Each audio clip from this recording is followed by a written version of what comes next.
ओम नमो भगवते वासुदेवाय नमः। आप सभी को शरद पूर्णिमा की हार्दिक शुभकामनाएं।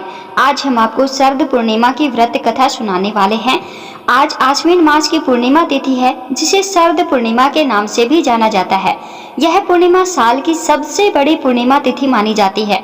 कुछ स्थानों पर इसे कोजागरी पूर्णिमा भी कहते हैं। कोजागरी का अर्थ होता है कौन जाग रहा है। आज के दिन माँ लक्ष्मी ऐरावत पर बैठकर भ्रमण पर निकलती हैं और देखती हैं कि कौन कौन जाग रहा है तथा मेरा ध्यान कर रहा है। जो भक्त जागरण करते हुए माँ का ध्यान करते हैं, माँ लक्ष्मी वहीं पर निवास करती है और ढेर सारा धन प्रदान करती है। आज मैं आपको सुना रही हूँ शरद पूर्णिमा की बड़ी ही दुर्लभ कथा।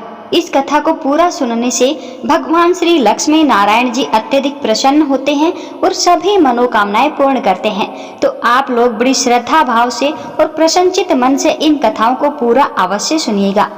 एक नगर में एक साहूकार रहता था। उसकी 2 पुत्रियां थी। साहूकार की दोनों पुत्रियों का धर्म कर्म में ध्यान रहता था और दोनों पूर्णिमा का व्रत भी रखती थी। बड़ी बेटी हमेशा अपना व्रत पूरा करती थी, लेकिन छोटी बेटी व्रत अधूरा ही करती थी। कुछ समय के बाद दोनों का विवाह हो गया। बड़ी बेटी ने स्वस्थ संतानों को जन्म दिया, लेकिन छोटी बेटी की संतान पैदा होने के उपरांत मर जाती थी। संतानों के मृत्यु होने से दुखी साहूकार की छोटी बेटी पंडित जी के पास पहुंची। पंडित जी ने कहा कि तुमने पूर्णिमा का व्रत हमेशा ही अधूरा किया है, इसलिए तुम्हारी संतानें जन्म लेते ही मर जाती है। पूर्णिमा का व्रत पूरा विधि पूर्वक करने से तुम्हारी संतान जीवित रह सकती है। उसने ऐसा ही किया। बाद में उसे एक पुत्र पैदा हुआ, जो कुछ दिनों के बाद ही मर गया। उसने लड़के को एक पाटे पर लिटाकर ऊपर से कपड़ा ढक दिया, फिर बड़ी बहन को बुलाकर लाई और बैठने के लिए वही पाटा दे दिया। बड़ी बहन जब उस पर बैठने लगी तो उसका लहंगा बच्चे को छू गया। लहंगा छूते ही बच्चा रोने लगा। यह देखकर बड़ी बहन हैरान हो गई और कहा कि तुमने अपने पुत्र को यहाँ क्यों सुला दिया? अगर वह मर जाता तो मुझ पर कलंक लग जाता। क्या तुम ऐसा चाहती थी? तब छोटी बहन बोली कि यह तो पहले ही मरा हुआ था, तेरे ही भाग्य से जीवित हो गया है, तेरे ही पुण्य से यह जीवित हुआ है। इसके बाद दोनों बहनों ने पूरे नगर में ढिंडोरा पिटवा दिया और सभी नगर वासियों को शरद पूर्णिमा व्रत की महिमा तथा इसकी पूरी विधि भी बताई। बोलिए श्री लक्ष्मी नारायण भगवान की जय। आइए अब सुनते हैं पूर्णिमा व्रत की पौराणिक कथा, जिसे स्वयं भगवान श्री कृष्ण जी ने मैया यशोदा को सुनाया था, जिसे सुनने मात्र से सभी मनोकामनाएं पूरी होती हैं और घर में सुख समृद्धि बनी रहती है। द्वापर युग में एक समय की बात है कि यशोदा जी ने भगवान श्री कृष्ण से कहा, हे कृष्ण, तुम सारे संसार के उत्पन्न कर्ता, पोषक तथा उसके संहार करता हो। आज कोई ऐसा व्रत मुझसे कहो जिसके करने से मृत्यु लोक में स्त्रियों को विधवा होने से भय न रहे तथा यह व्रत सभी मनुष्यों की मनोकामनाएं पूर्ण करने वाला हो। तब श्री कृष्ण कहने लगे, हे माता, तुमने अति सुंदर प्रश्न किया है। मैं तुमसे ऐसे ही व्रत को सुविस्तार कहता हूँ। सौभाग्य की प्राप्ति के लिए स्त्रियों को 32 पूर्णवासियों का व्रत करना चाहिए। इस व्रत के करने से स्त्रियों को सौभाग्य की संपत्ति मिलती है। यह व्रत अचल सौभाग्य देने वाला एवं भगवान शिव के प्रति मनुष्य मात्र की भक्ति को बढ़ाने वाला है। यशोदा जी कहने लगी, हे कृष्ण, सर्वप्रथम इस व्रत को मृत्युलोक में किसने किया था, इसके विषय में विस्तार पूर्वक मुझसे कहो। श्री कृष्ण जी कहने लगे कि इस भूमंडल पर एक अत्यंत प्रसिद्ध राजा चंद्रहास से पालित अनेक प्रकार के रत्नों से परिपूर्ण तातिका नाम की एक नगरी थी। वहां पर धनेश्वर नाम का एक ब्राह्मण था और उसकी स्त्री अति सुशील रूपवती थी। दोनों ही उस नगरी में बड़े प्रेम के साथ रहते थे। घर में धन धान्य आदि की कोई कमी नहीं थी।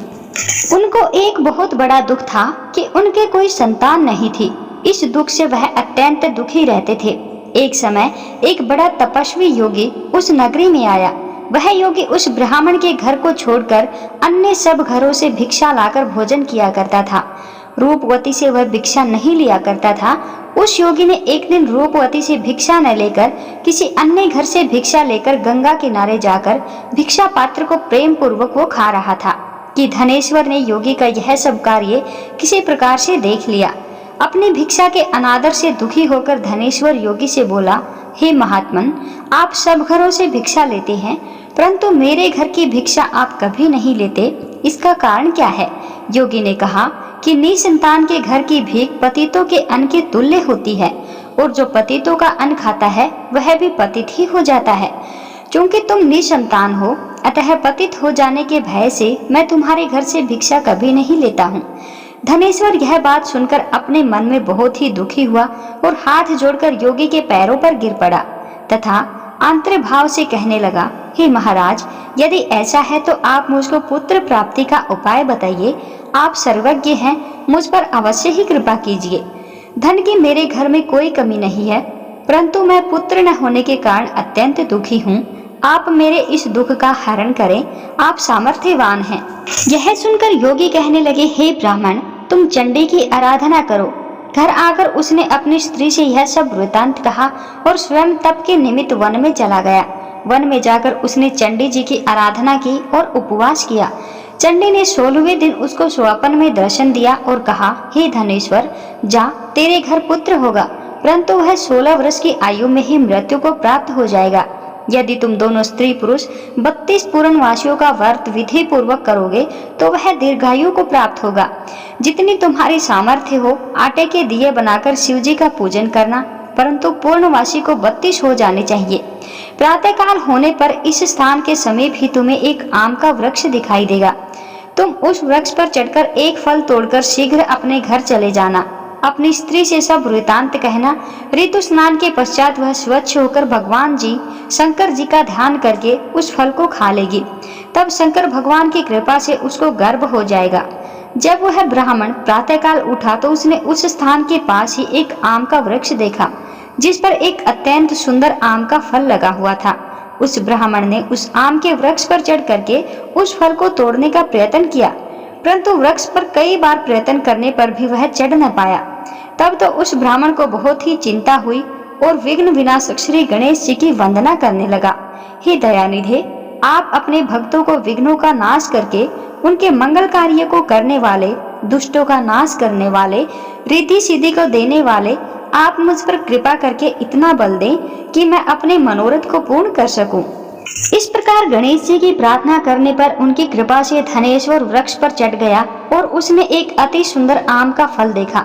उसने विचार किया कि जो वरदान से फल मिला है वह यही है और कोई फल दिखाई ही नहीं देता।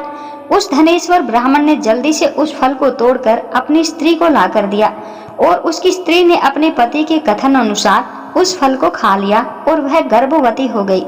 देवी जी की असीम कृपा से उसे एक अत्यंत सुंदर पुत्र उत्पन्न हुआ जिसका नाम उन्होंने देवीदास रखा था।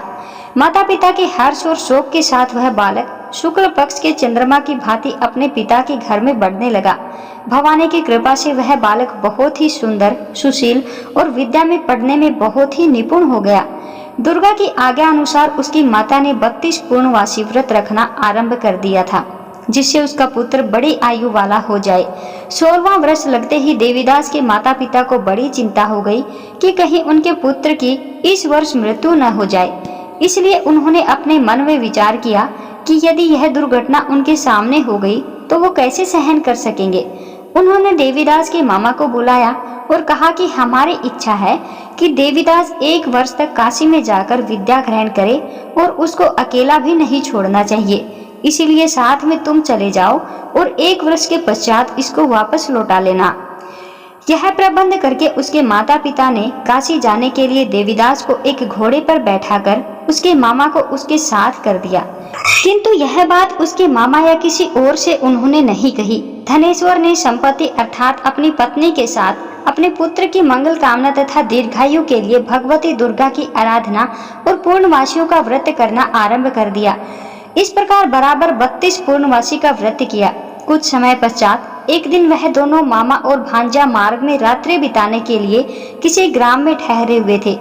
उस दिन उस गांव में एक ब्राह्मण की अत्यंत सुंदरी, सुशीला, विदुषी और गुणवती कन्या का विवाह होने वाला था। जिस धर्मशाला के अंदर वर और उसकी बारात ठहरी हुई थी उसी धर्मशाला में देवीदास और उसके मामा भी ठहरे हुए थे। संयोगवश कन्या को तेल आदि चढ़ाकर के मंडप आदि का कृत्य किया गया तो लग्न के समय वर को धनुर्वात हो गया।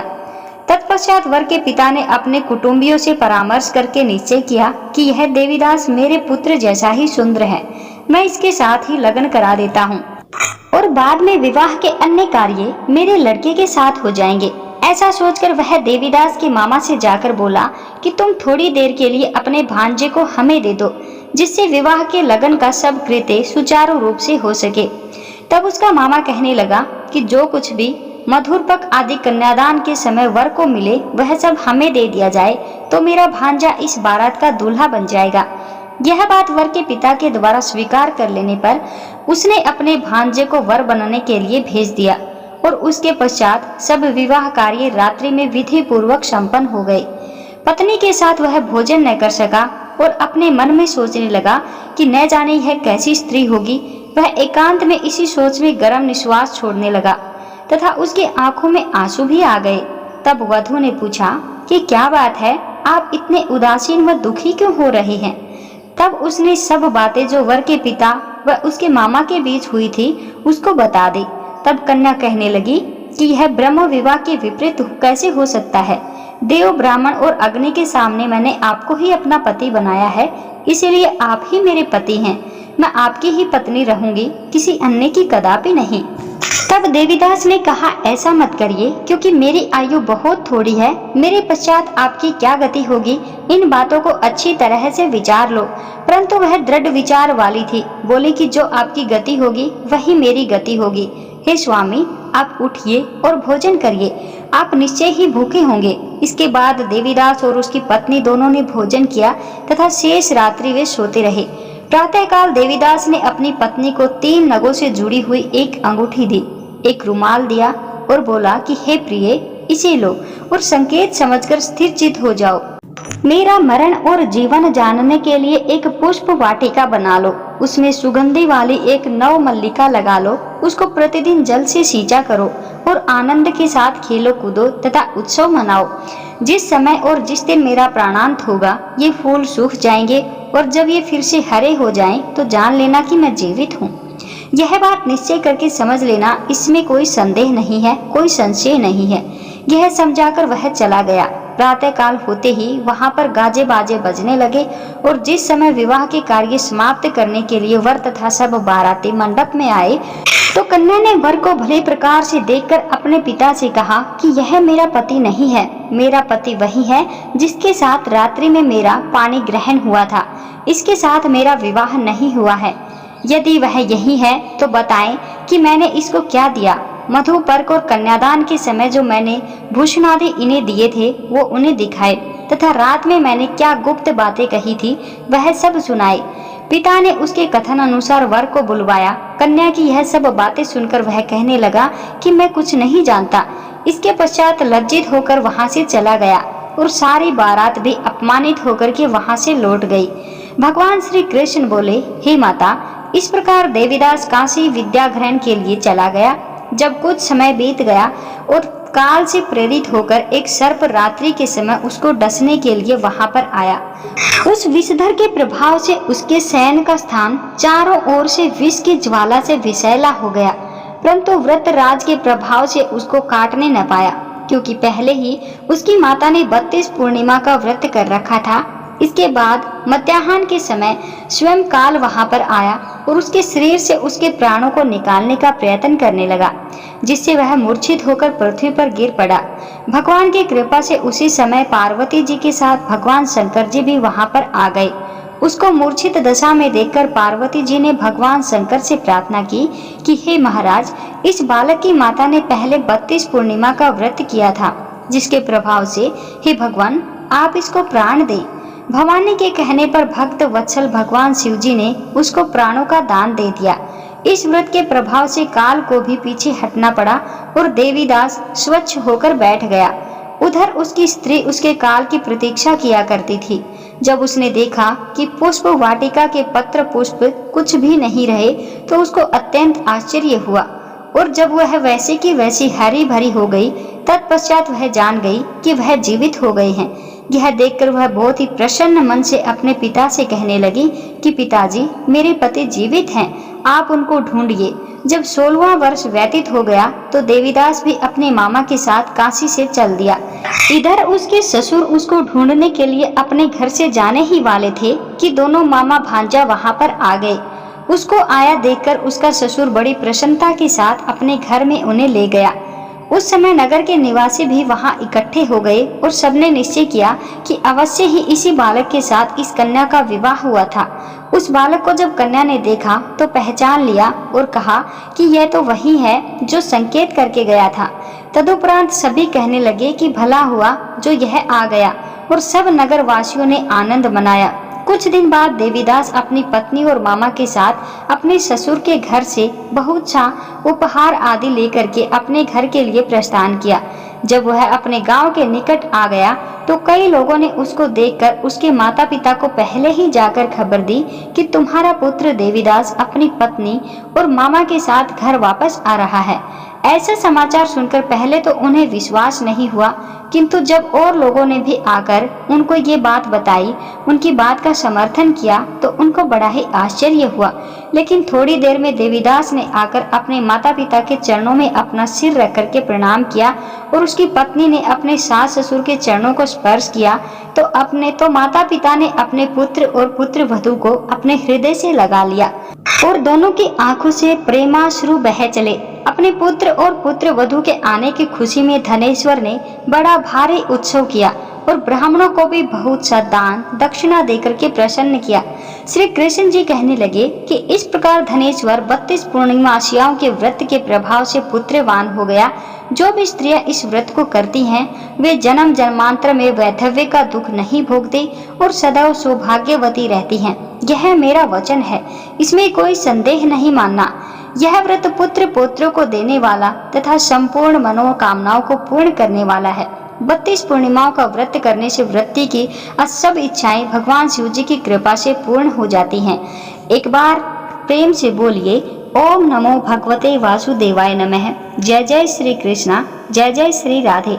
कमेंट बॉक्स में एक बार ओम नमो भगवते वासुदेवाय नमः की हाजिरी जरूर लगाते जाइएगा।